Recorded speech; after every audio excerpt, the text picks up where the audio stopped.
Undeclared wars are commonplace. Tragically, our government engages in preemptive war, otherwise known as aggression, with no complaints from the American people. Sadly, we have become accustomed to living with the illegitimate use of force by government. To develop a truly free society, the issue of initiating force must be understood and rejected. What if sometimes, to love your country, you had to alter or abolish the government? What if Jefferson was right? What if that government is best which governs least? What if it is dangerous to be right when the government is wrong? What if it is better to perish fighting for freedom than to live as a slave? What if freedom's greatest hour of danger is now?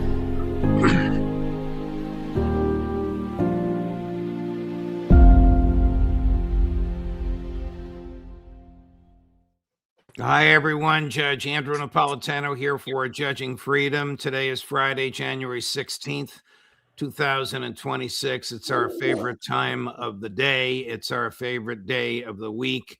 It's our wrap-up with the intelligence community, my longtime friends and collaborators who always do double and sometimes triple duty with us, Larry Johnson and Ray McGovern. Larry, Ray, as always, my dear friends, welcome here. I interviewed, before we get to the substantive matters, I think you both know that Scott agreed to come on at 8 this morning, and we spent a good 10 or 12 minutes discussing what happened to him. I mean, basically, some bureaucrats in the federal government directed the headquarters of his bank, which is one of those large banks, not the local branch where he's good friends with the branch manager, to seize his accounts and close them. And of course, they did this with no notice to him. He had filled his tank with gas, gave the kid the credit card. The kid says the card's being rejected. Scott had just used it the night before, called his wife. She went online and learned that all their accounts were zeroed out. The good news is he should have the funds from his accounts back by the end of next week. The bad news is the government can do this to anybody with no notice, with no reason stated. Scott believes it's a long-time vendetta that now former FBI agents and CIA agents have had against him. He's cheerful, ebullient, and as tough as nails as he's ever been. So I thought I would pass that on to you if you didn't get a chance to see what he said, and I pass it on to the viewers as well. We will post at the end of the segment today the people. Actually, Chris, you could put it up now if you have it.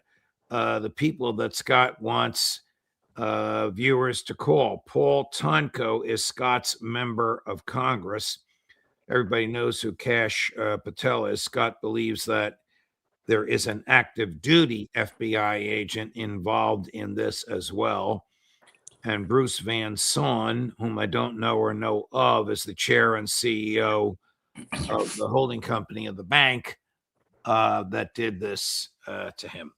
Okay, to matters that have happened this week. Larry, what happened in the streets of Iran this week?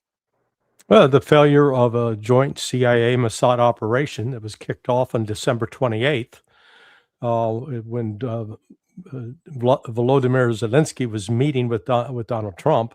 But this was 24 hours before Trump sat down with Bibi Netanyahu.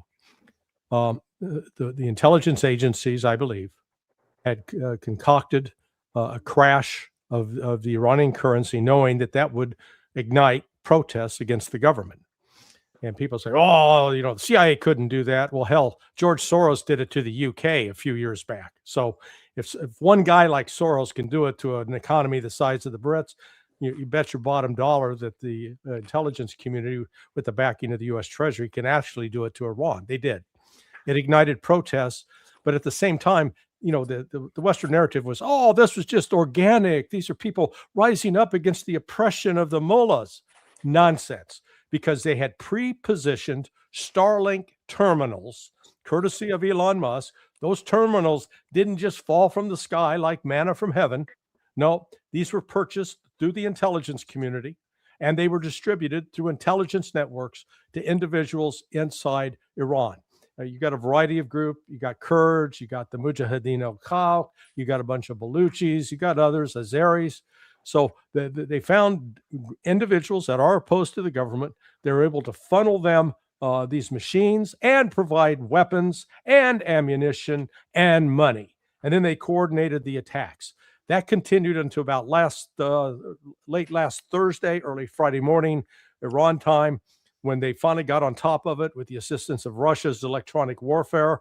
They tracked down, they disrupted the internet, they shut down the Starlink system. Once that system was shut down, the ability of these protesters to organize and to be able to coordinate was eliminated. And then the Iranian security services moved in and started taking them down. This was, I think, all planned to coincide. If that had not been disrupted last Friday, it would have culminated on Tuesday with a military strike by the United States, who believed that the government had been so discredited that that military strike would have brought about a collapse of the government, with the stories were being put out that the mullahs were going to flee to Moscow. That was all disrupted. Wow. That, I think, is why Trump called off the attack. They have no intention of ending any assault on Iran. It's going to take place. It'll probably be later in February or March. Ray, tell me about the Iranian intelligence services, because Scott Ritter, after we finished talking about his banking issues, said that the Iranians hacked into Starlink and knew who was communicating with whom. Is that likely?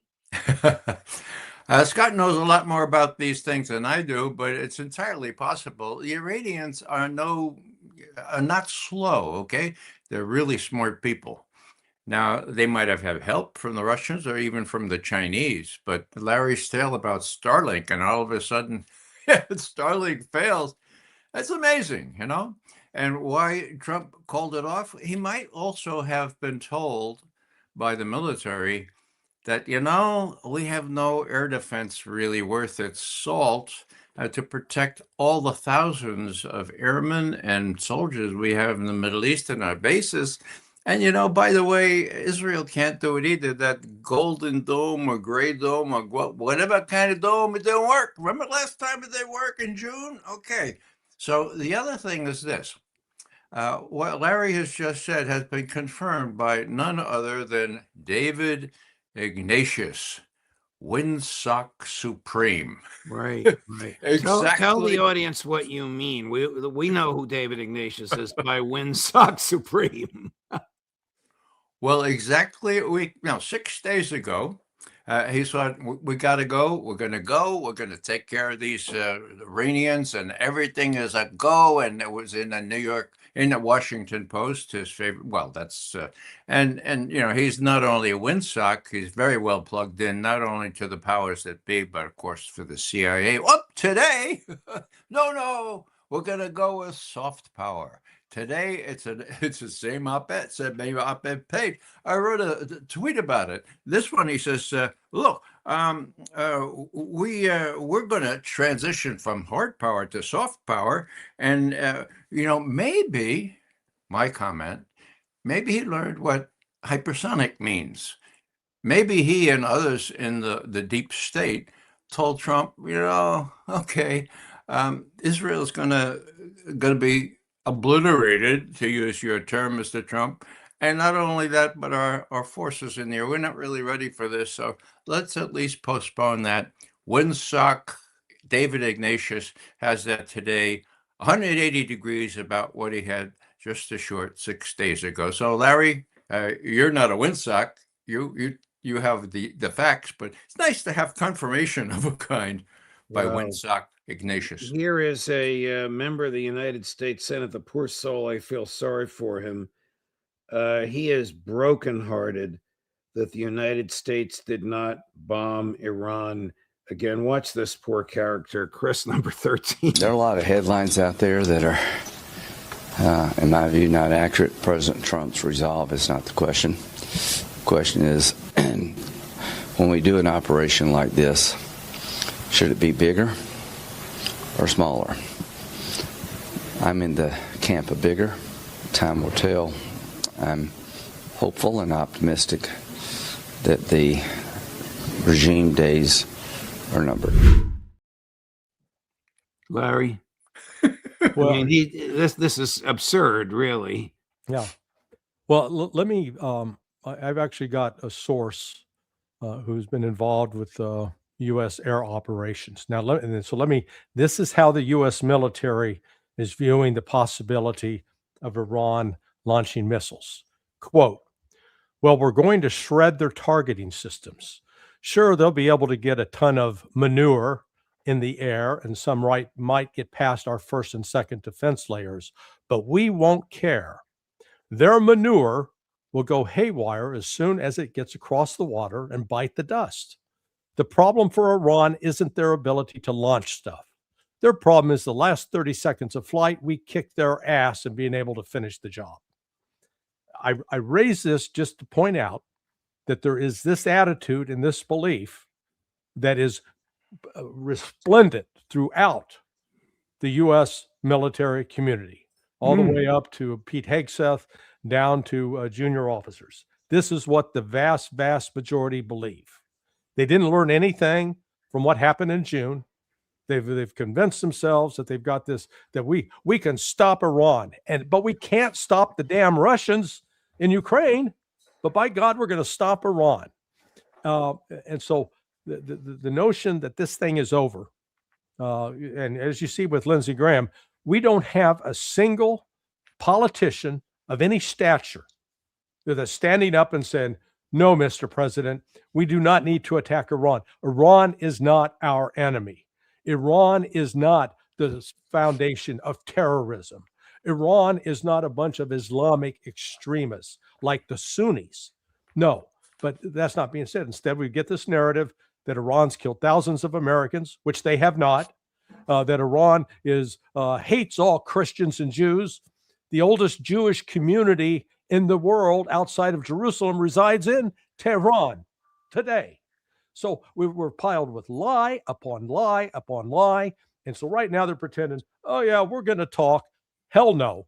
We're still sending systems, aircraft carrier task force to the Gulf. We're going to go to war with Iran, and Lindsey Graham will get his late belated Christmas present. Ray, why did Trump call off the bombing? Why did Netanyahu ask Trump to call off the bombing? That's what I was just going to mention. When Netanyahu asked Trump to not do it, there's got to be reasons for that. And Larry, I think, has explained them. They defeated Starlink. They had no way to communicate with all these spies and agents provocateurs that they were amassing in Iran. And so they had to call it off. Besides, as Larry has also pointed out, even though there's this strange belief that we can conquer all, we can't. And Netanyahu is smart enough to remember it was only June. Now, Netanyahu's younger than I am, so he doesn't forget stuff. June, all right, June. What happened in June? After Iran got rid of its obsolete stuff, it started firing missiles that obliterated parts of Israel that was kept. This was all kept very secret, but the Israelis, of course, knew about it. They know that continues. So I'm not so sure. I don't know why Trump is sending more and more troops that way, because he can't possibly protect all his forces at these various bases, hundreds of thousands of them in the Middle East. And Netanyahu is probably reconciled to the fact that, whoa, now that we don't have any capability to have a real insurrection inspired and led by people from outside. So let's cool it. Netanyahu asking to cool it, well, that speaks volumes. Switching to Russia and Ukraine, Larry, the temperature in Kyiv last night was hovering around 0 Fahrenheit. Much of the city is without heat or hot water. How much longer is this going to go on? Are we going to see more Rushniks? Yes. And there's no hope of fixing the power systems. The earliest date I've heard is like March 10th. So I think there's actually now a strategy behind Russia doing this. This was proposed by General Surovikin way back in September of 2022. It was turned down, rejected by the general staff, foolishly, in my judgment. But now they've embraced it. What this does is it clears the civilians out of these cities, which will then make it easier for Russia to carry out its military operations without risk of killing civilians.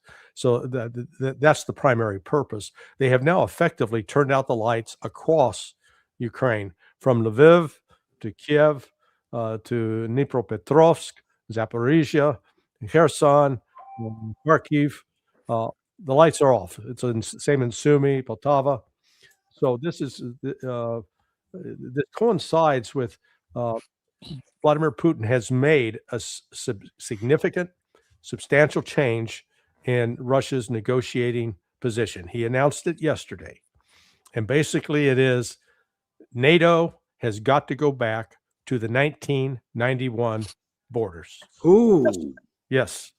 He announced that yesterday. Well, 1991 is when the so-called promise was made, not 1 inch eastward. Right. It puts them back to NATO, where NATO was in West Germany. Now, Wow. there was our friends at the Duran, Alexander Mercouris and Alex Cristoforo. Alexander Mercouris has been noting that Putin was unusually quiet over the Christmas, New Year's holidays, and he attributed that to the fact that there was some real reassessment going on within the Russian government in light of the terrorist attack that was launched with the U.S. knowledge and approval against Putin's residence in Novgorod. That phone call that Putin and Trump had prior to Trump's meeting with Zelensky was intended to geolocate Putin so that he could be attacked. And when they thwarted the attack, the Russians, the fact that nobody got killed didn't at all take away their anger. Wait a minute. Are you telling me that the purpose of this attack was not to send a message, was not to wreck the house, was not to scare anybody? It was to assassinate President Putin? Yes. That's why the Russians orchestrated by the CIA? Yes. That's why the Russians are so furious, because, we've had a number of terrorist attacks over the last 4 years. I mean, the attack at the Crocus City Center killed 143 people. If you're going to be pissed off, that should be what would really piss you off. The Russians' reaction to this failed attack was far angrier and more furious than anything that's taken place previously. So that from the Russian perspective, they believe that this was a targeted attempt to kill Putin. Doesn't matter what the U.S. says. Oh, no, that wasn't really our intent. Doesn't matter. That's what the Russians believe. Then let me interject here, if I may. Sure. Then why did Lavrov get up right away that same day and say nothing that the Ukrainians do can derail our wish to conduct bilateral talks with the United States? The Ukrainians are going off half-cocked, but we're going to keep discussing things with the United States. And by all accounts, Witkoff and Kushner are bound to go to Moscow again. Now, I don't know what Larry's sources on this are, but I do know that the Russians have given the control mechanism to one of these drones that they given to the United States over a week ago. Now, it's certain to contain certain technology that indicates that what the Russians call the state residence there near Valdai was the target, okay? This is the first I've heard that anyone has proven that Putin was there, or still less that that the CIA wanted to pinpoint exactly where it is. Where it lies right now is the U.S. has the part, okay? It's looking at it. Now, Trump, this is the litmus test. Trump can say, oh my God, I was right the first time. This is terrible. Don't let this happen again. Or he could say, I'll give this to the CIA and, fix it up so that we can say that Putin is lying. If the latter, And that's a litmus test of how Putin will look at whether Trump is either sincere or whether he's not his own man. So there's been no reaction so far. I imagine the reaction will be subliminal, that is, not in public, but everything depends on that and on the lack of response so far by Trump to the renewal of the quantitative limits on New START. There's only 20 days left. That's also the litmus test, and Peskov made that very clear yesterday. These are very dangerous times. Larry, was President Putin in the house when it was attacked? I don't know. I've not heard it confirmed one way or the other. I'm just telling you the Russian reaction. And to Ray's point, it doesn't matter what Lavrov said on the 29th. What matters is what Putin said yesterday.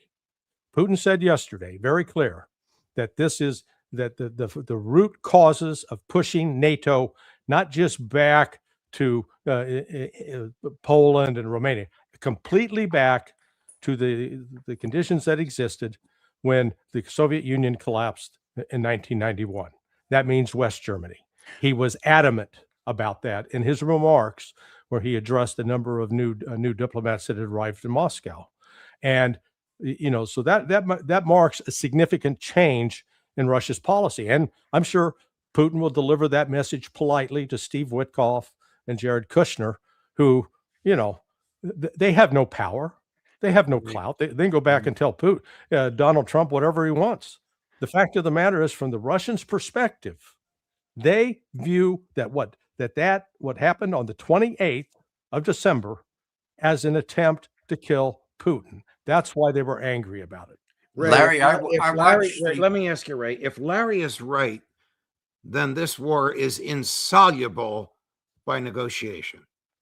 Well, the war may be insoluble by negotiations, but Larry is wrong. I watched that whole ceremony there.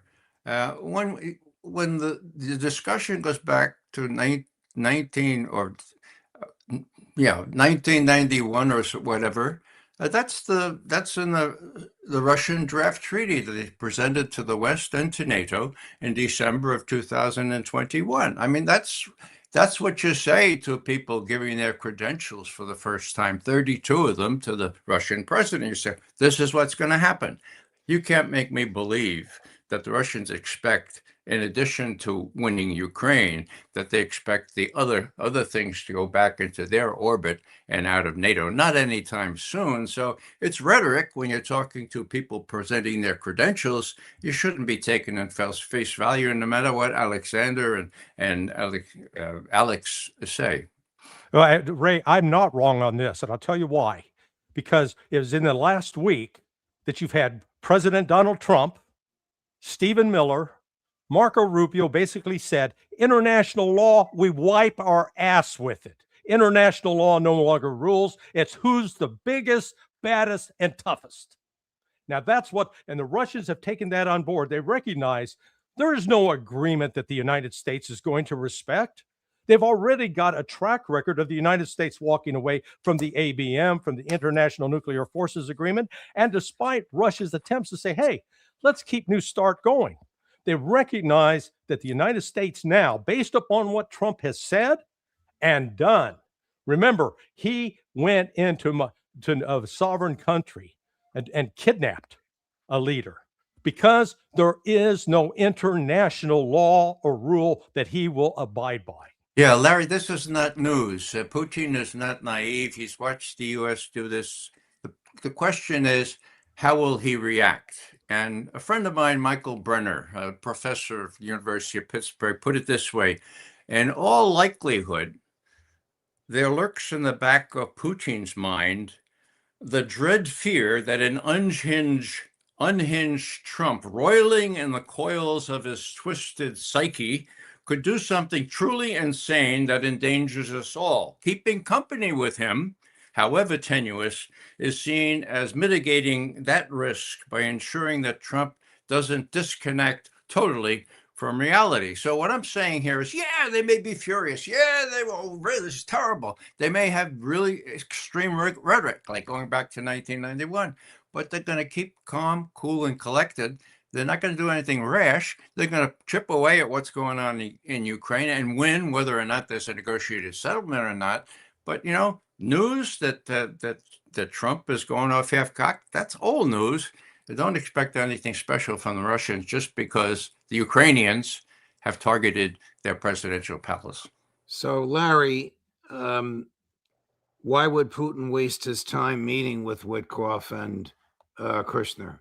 Well, or will he not waste his time meeting with Witkoff? I think he'll meet with him, but he'll deliver a message, and he'll be polite about it. I agree with Ray that the Russians aren't going to go off half-cocked. They're not going to react emotionally to this, but they also recognize that the United States at this point is not a reliable partner, and is a force for destruction and mayhem, not just in Russia, but in Iran, in Central and South America, in China, in Asia. That what they're facing now is a country that's under the leadership of a man who believes he can do whatever he wants and carry no consequence for it. And they both, I don't just describe that to Russia, but the Chinese, I think, also recognize that now. And that's one of the reasons you're seeing a major move over the course of the last 40 days of countries buying gold and getting rid of dollars. The confidence in the United States is at an all-time low, and it's going to continue to erode. For a minute there, I felt like I was back between Dave Smith and Dinesh D'Souza. Yeah. Hey, Buy gold. Buy gold. Although it's fascinating to see my two buddies and collaborators disagreeing. Before we finish, we politely disagree. Yes, we do. Yes, as JFK once said, we disagree agreeably. Let's go to Venezuela. Here's the only person on the floor of the Senate that says this stuff. Not as eloquent as his father, but he makes his points. Senator Rand Paul, Chris number 14. Almost every Republican senator believed there was a war when a few soldiers were shot at in Gaza trying to build a pier. I agreed with them. I think that was putting U.S. troops into war. But now every Republican, not every Republican, virtually all the Republican senators who believed that it was a war in Gaza now believe it's not a war in Venezuela. We still have an entire military blockade of a country, and that's not a war.